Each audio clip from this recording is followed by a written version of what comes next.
In the middle of the stage, microphone in hand, Robin Williams stood silent. No one knew why. The crowd had been roaring with laughter just seconds before. Robin was in full flight, his signature rapid-fire wit ricocheting off the walls of the intimate theater. One moment he was a Russian taxi driver, the next a British queen, his voice morphing seamlessly, his body contorting into impossible shapes. The audience could barely catch their breath between punchlines. And then, without warning, he stopped. Not a pause for effect. Not a beat for timing. A complete total stop. The microphone dropped slightly in his hand. His shoulders, which had been animated and alive with energy, softened.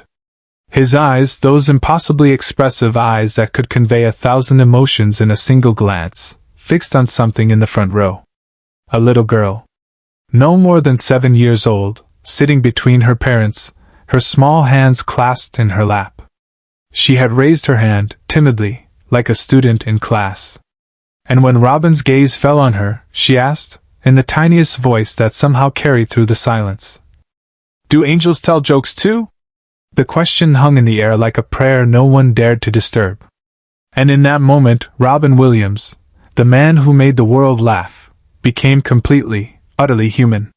If you want to know what happened next, and why this moment changed everything, subscribe now. Because what you're about to witness is the most powerful moment of Robin Williams' life. To understand what happened that night, you need to go back 3 months earlier. Robin had been on tour for weeks. City after city, sold-out shows, standing ovations. He was at the peak of his career, beloved by millions, yet inside he carried a weight no audience could see. The exhaustion. The relentless demand to be on every single night. The expectation that Robin Williams would always be funny, always be brilliant, always be more than human. But lately, something had shifted. He'd started asking himself questions he couldn't answer. What does it mean to make people laugh when you yourself are struggling to find joy?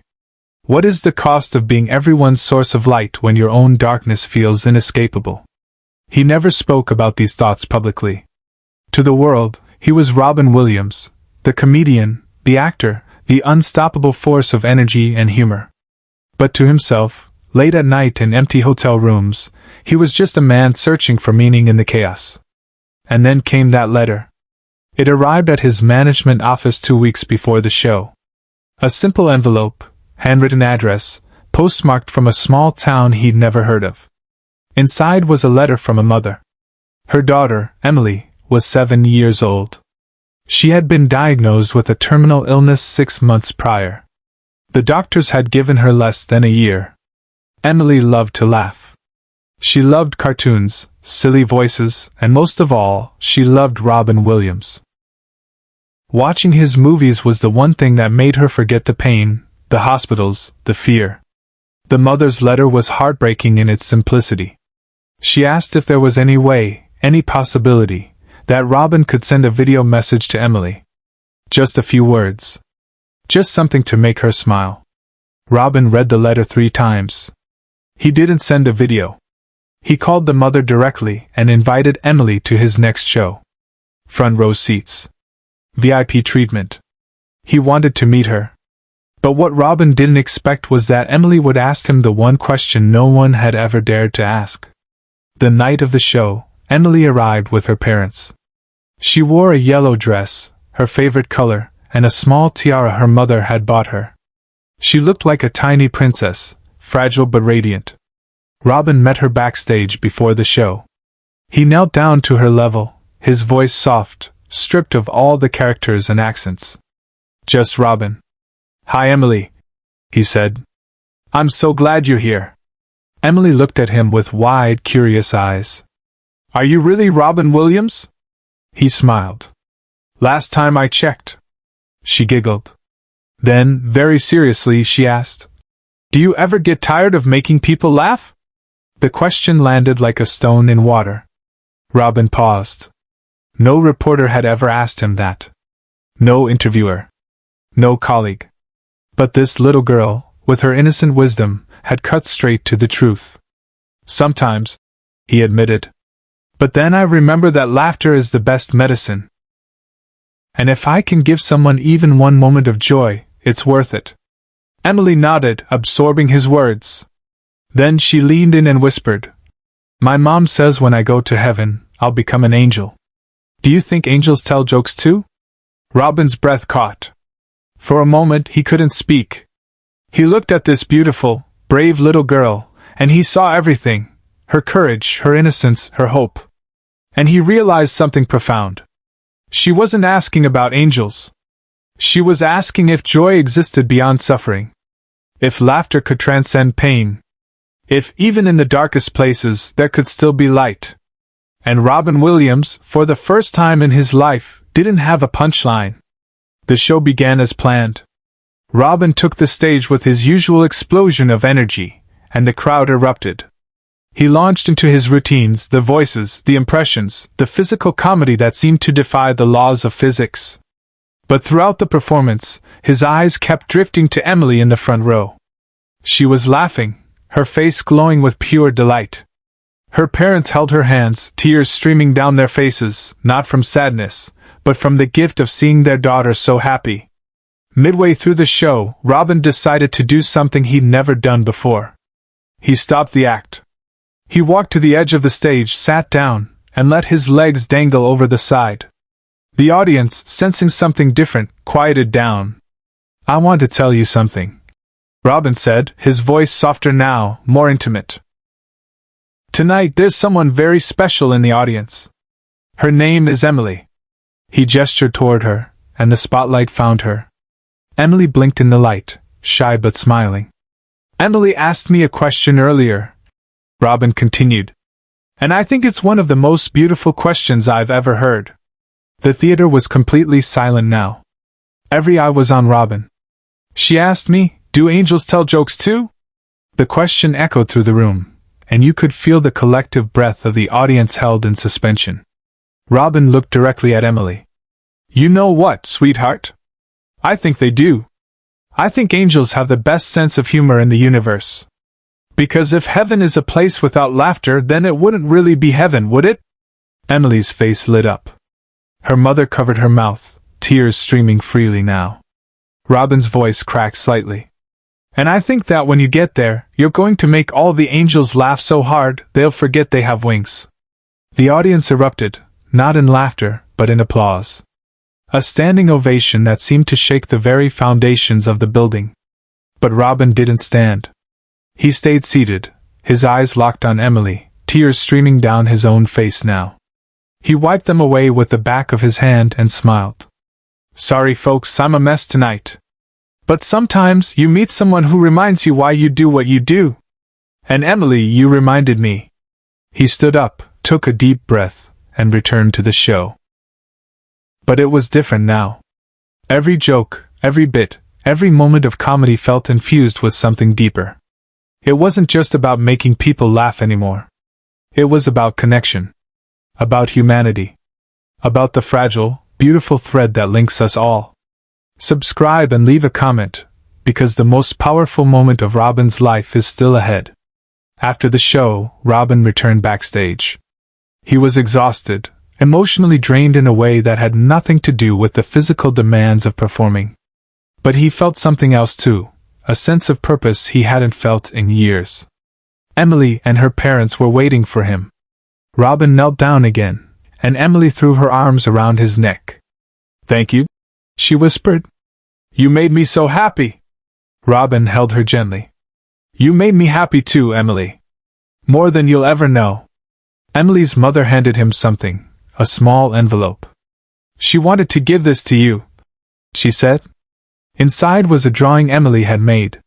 It showed two figures. One was clearly Robin, with his wild hair and big smile, and the other was a small angel with wings and a halo. Between them was a speech bubble that said, "Let's make heaven laugh." Robin stared at the drawing for a long time. Then he folded it carefully and placed it in his jacket pocket, right over his heart. "I'll keep this forever," he promised. Emily smiled. "Good. Because when I get there, I'm going to need you to send me new jokes." Robin laughed. A real, genuine laugh that came from somewhere deep inside. "Deal." 3 months later, Robin received a call. Emily had passed away peacefully in her sleep, surrounded by her family. Her mother told him that in her final days, Emily talked about the show constantly. She told everyone about how Robin Williams had said angels tell jokes. And she wasn't afraid anymore. Robin attended the funeral. He didn't announce it publicly. He didn't make a spectacle of it. He simply showed up, sat in the back, and wept alongside Emily's family. At the reception afterward, Emily's mother approached him. She handed him another envelope.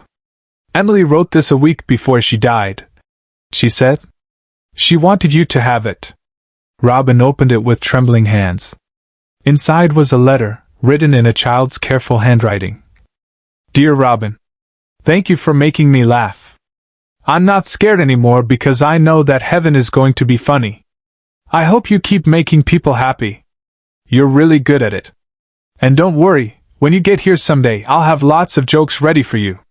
Love, Emily. P.S. Angels definitely tell jokes. I know because I asked one."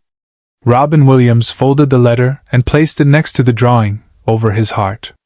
And he knew, in that moment, that his life had changed forever.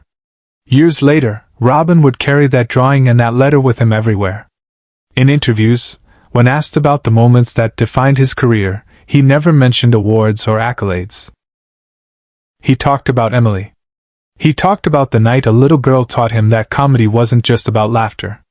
It was about hope. It was about connection. It was about reminding people that even in the darkest moments, there is still light. Robin Williams spent the rest of his life honoring that lesson. He continued to make millions laugh, but he did it differently now. With more intention. With more heart. Because he understood something profound. Laughter isn't an escape from pain. It's a way through it. And when Robin Williams passed away in 2014, the world mourned the loss of a comedic genius. But those who knew the story of Emily understood something deeper. They knew that Robin wasn't just a comedian. He was a man who believed in angels. Who believed in joy beyond suffering. Who believed that even in heaven, there is laughter. Because a little girl once asked him, "Do angels tell jokes too?" And Robin Williams answered, "Yes. And you're going to be the funniest one up there." Share and subscribe, so his story will never be forgotten. In the years since Robin's passing, Emily's mother established a foundation in both their names. It provides support for children with terminal illnesses, giving them opportunities to experience joy, laughter, and moments of normalcy in the midst of their struggles. The foundation's logo is simple, a small angel with a comedy mask, and beneath it, the words Robin spoke that night. Angels have the best sense of humor in the universe. Thousands of children have been helped by the foundation. Thousands of families have found comfort in knowing that their children's lives, however brief, were filled with laughter. And in every event, every fundraiser, every moment of joy the foundation creates, there is an echo of that night. The night a little girl asked an impossible question, and Robin Williams gave her an answer that transcended comedy. Because in the end, Robin Williams understood what so many of us forget, that humor is not the opposite of seriousness. It's the companion to it. It's the light we carry through darkness. It's the thread that connects us when everything else falls apart. Emily taught Robin that lesson. And Robin spent the rest of his life teaching it to the world. In the years that followed that night, Robin carried Emily's drawing everywhere. In his wallet. In his jacket. Always over his heart. Colleagues noticed he'd sometimes touch his chest during performances, as if drawing strength from something invisible. During interviews, when reporters asked about his greatest achievements, Robin would pause. Then he'd talk about a little girl who taught him more in one evening than decades on stage ever could. She asked me if angels tell jokes. He'd say, his eyes distant. And I realized something. We spend our whole lives trying to escape pain through laughter. But maybe laughter isn't the escape. Maybe it's the companion we need when facing the hardest truths. Emily's mother later revealed that her daughter had written dozens of jokes in her final weeks. Silly, innocent jokes that only a 7-year-old could create. She wanted to be ready when she got to heaven. She wanted to make Robin proud. On the day of Robin's funeral, Emily's mother attended quietly. She brought something with her, a sealed envelope Emily had asked her to give Robin when he goes to meet the angels. The envelope was never opened publicly. But Emily's mother later shared what was inside, a single sentence in a child's handwriting. "I saved my best joke for you." Emily's drawing stayed in Robin's pocket until the day he died. Over his heart. Always. And somewhere, in a place beyond our understanding, a little girl with wings is making the angels laugh. Because Robin Williams taught her, and us, that joy never ends. It just changes address.